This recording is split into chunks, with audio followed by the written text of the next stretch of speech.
সবাইকে স্বাগত এবং শুভেচ্ছা জানাচ্ছি। আজকে আমাদের ছোট্ট পরিসরে একটা বিষয় নিয়ে আলোচনার এবং বিষয়বস্তুটি হচ্ছে যে বর্তমান সময়ে সবচেয়ে আলোচিত বিষয়, সেটি হচ্ছে যে 8 এবং 9 জুন গণভোট।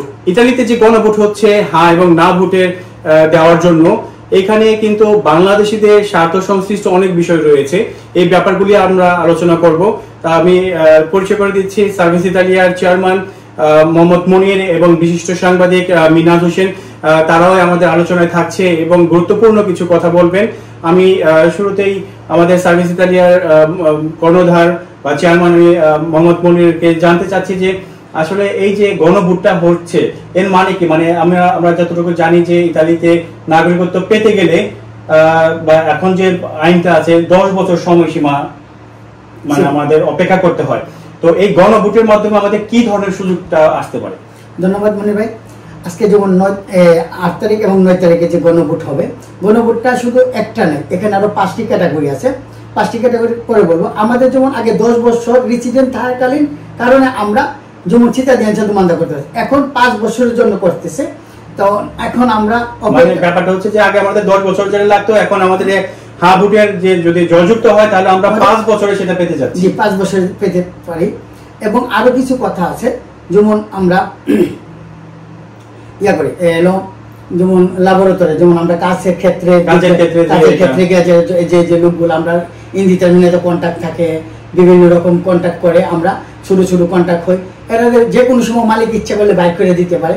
এগুলো যেমন বাইর না করে তারও এই কথাটা রাখছে, মানে কাজের সুরক্ষা বলা যেতে পারে বা কাজের জন্য একটা সিকিউরিটি একটা আমাদের মানে রাখার জন্য চেষ্টা করতেছে। এভাবে 5-6টা ক্যাটাগরি আমাদের এই ভোটের মাধ্যমে আমরা পেতে পারি, আমাদের সুবিধাগুলো আমরা পেতে পারি। প্রায় 50,000-এর ভোটার আমরা আছি বর্তমানে।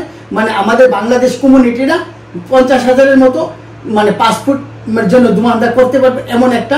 আচ্ছা, মানে আমরা এখানে যেমন আমরা যতটুকু জানি যে আমরা সংবাদ মাধ্যমে এখানে মিনাজ আছে, আমরা যেটা সাধারণত বলি যে প্রায় 2.5 লক্ষ আমরা বলে থাকি যে ইতালিতে বাংলাদেশিদের বসবাস। তো সেই ক্ষেত্রে হ্যাঁ ভোট যদি জয়যুক্ত হয়, সেখানে আমরা 50,000 এই সুযোগ সুবিধার আওতায় আসতে পারি। তবে এখানে কিন্তু শুধু আমরা না, এখানে আমাদের দ্বিতীয় যে প্রজন্ম তারাও কিন্তু একটা সুযোগ সুবিধার অনেক সুন্দর একটা ভবিষ্যৎ নিশ্চিত করতে পারছে। তো আমি সেই ব্যাপারে আমি জনাব মিনাজ হোসেন আপনার কাছে জানতে চাচ্ছি। জি, ধন্যবাদ আমাদের সিনিয়র সাংবাদিক মিস্টার নুরুজ্জামান মনির, আপনাদের সুন্দর একটি টক শোতে আমাকে আমন্ত্রণ করার জন্য। আসলে আমরা যে কোনো দেশে থাকি না কেন, ওই দেশের নাগরিকত্ব কিংবা চিত্তাদিনাঞ্চা যাকে ইতালিয়ানে বলে, সেটি পাওয়া কিন্তু অত্যন্ত জরুরি মনে করি, যেহেতু আমাদের কাজের দিক দিয়ে এটি অনেক প্রয়োজনীয়। তো এখানে যারা বড় হচ্ছে, যা আমাদের দ্বিতীয় প্রজন্ম, আসলে তাদের জন্যই, তারা যদি ভবিষ্যতে যদি কোনো একটি প্রশাসনিক কাজ করে কিংবা অফিসিয়াল কাজ করে, তাদেরকে অবশ্যই সেই দেশেরই নাগরিকত্ব প্রয়োজন হয়। যেমন ধরো আমাদের আমরা গত কয়েকদিন আগে শুনেছিলাম যে আলবানিসি মেয়ে ছিল, সেখানে ক্যারাবিনেরই কাজ করার জন্য অনেক আগ্রহ ছিল, কিন্তু তাকে সেটি দেওয়া হয়নি, তার নাগরিকত্ব নাই, সে কারণে সে কিন্তু স্টুডেন্ট ছিল। তো এরকম আমাদের বাংলাদেশেও আছে অসংখ্য, অন্যান্য দেশেও আছে। তাছাড়া শুধু ক্যারাবিনেরই না, আরো প্রশাসনিক যারা আছে কিংবা আমাদের মূলধারার যে রাজনীতি আছে, তাদের সাথে কিন্তু সে সম্পৃক্ত হতে চায়, কাউন্সিলর কিংবা অন্যান্য পদে, তাকেও কিন্তু চিত্তাদিনাঞ্চা ইতালিয়ানা, তার মানে নাগরিকত্ব থাকতে হয়।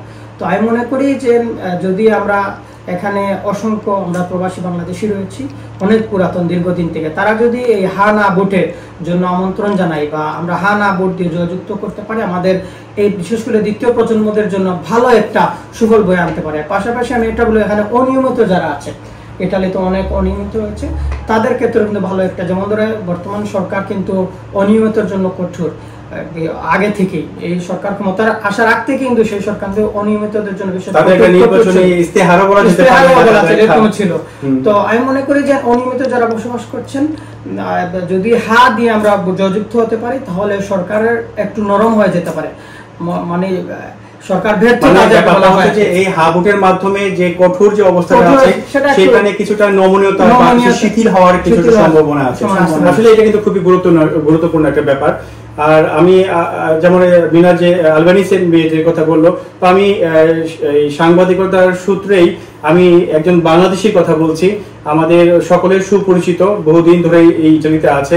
যেমন আমরা অনেকে মাধবী করিমের নাম শুনলে আমাদের সেই মানে অনেক প্রোগ্রাম বা নৃত্যর কথা মনে পড়ে। সেই মাধবী আমাকে একটা ইন্টারভিউর মধ্যে বলেছিল যে সে এই আলবানিজ মেয়ের মতোই ক্যারাবিনিয়ারি হতে চেয়েছিল, কিন্তু তার বাধা হয়ে দাঁড়িয়েছিল এই নাগরিকত্ব বা ইতালিয়ান না হতে পারার যে বিষয়টি।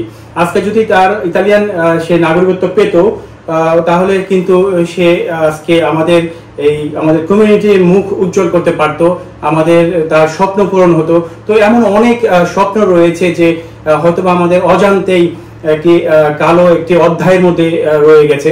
তো এই হাবুটের মাধ্যমে যদি আমরা আজকে একটি সুন্দর একটি পথ তৈরি করে দিতে পারি আগামী প্রজন্মের জন্য, আজকে আমরা এখানে যারা আছি তাদের জন্য, আমাদের ব্যবসায়িক ক্ষেত্র থেকে শুরু করে বিভিন্ন যে বিষয়গুলো আছে অনেক সুযোগ সুবিধার ক্ষেত্রে, তো এখানে আমাদের হাবুটটা কেন প্রয়োজন সেটা আমরা জানতে পারছি। এখন আমি আপনাদেরকে আরেকটি ইনফরমেশন দিয়ে দিচ্ছি পাশাপাশি, সেটি হচ্ছে যে এই 8 তারিখ রবিবার সকাল 7টা থেকে রাত 9টা পর্যন্ত ভোট চলবে।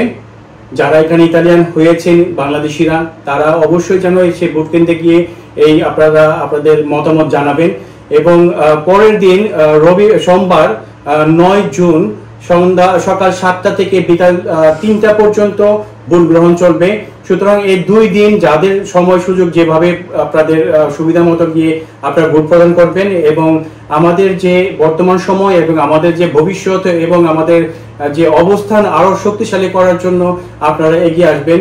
আমি আজকে আলোচনা একেবারে শেষ পর্যায়ে আমি একটা কিছু বলতে চাই যে আসলে তার পাশাপাশি আপনার কথা শেষ করে আপনি বিদায় নিয়ে আমরা শেষের দিকে যাচ্ছি। আসলে যারা ভোট দিবেন তাদের কাছে একটি সুযোগ আছে, রেসিডেন্ট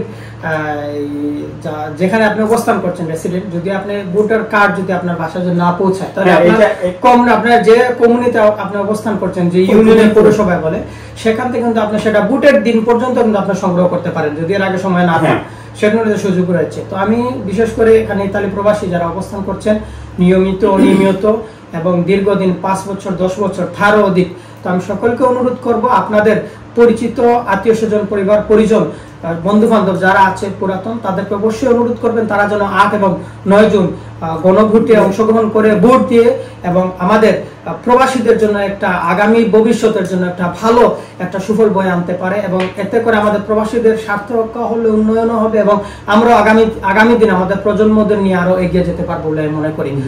আজকে আমাদের এই অনুষ্ঠানে আমন্ত্রণ করার জন্য আমি পাশাপাশি আপনার কথা থেকে আমি আরেকটা কথা নিচ্ছি, সেটি হচ্ছে যে যাদের ভোটার কার্ড এখন পর্যন্ত আসেনি, নতুন যারা আমরা এখানে ইটালিয়ান হয়েছি তাদের কিন্তু বাসায় অলরেডি ভোটার কার্ড চলে আসছে এবং পুরান যারা আছে তাদের কাছে হয়তো আছে, বা যাদের কাছে এখন পর্যন্ত নেই তারা নিকটস্থ যে মিউনিসিপাল গুলো আছে সেখানে দ্রুত যোগাযোগ করুন।